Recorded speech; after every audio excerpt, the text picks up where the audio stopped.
waa gars yi jaar naa la mu baax a baax yéen a ngi am jàmm tey dañuy ñëwaat ci Siteu mbër Siteu yow da ngay imaginer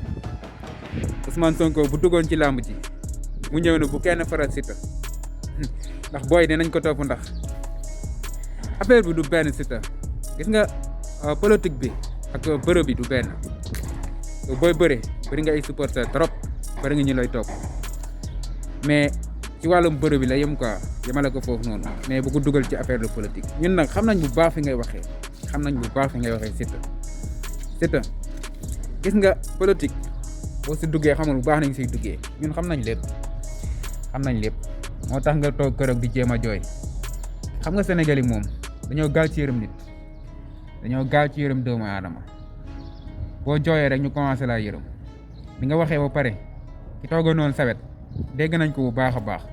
te Siteu am na loo xam ne déggoon nañ ko bi fan yële mooy moto yi nga xam ne moom nga doon jox booy moto yooyu foo ko jëlee Siteu moto yooyu est-ce que yaa ko jëndee sa alalu bopp moto yooyu ñun xam nañ fu mu jógee Siteu bu ñu sonal man sa fan sa laa de koo mënti bëral ci làmb ji te du Modou Lo yow laay faral lu leer laa lay wax yow yaay sama mbër à part Modou Lo yow yaay sama mbër mais ci bërëb bi la yem quoi à part bërëb bi faraluma la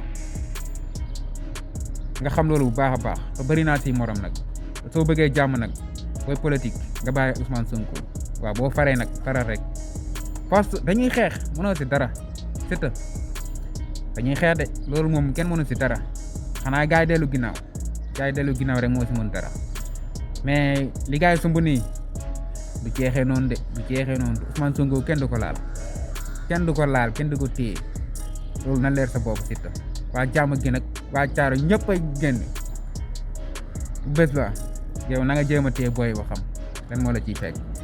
jaajëf gars yi abonné na ngeen partage vidéo bi ba ci beneen vidéo jaajëf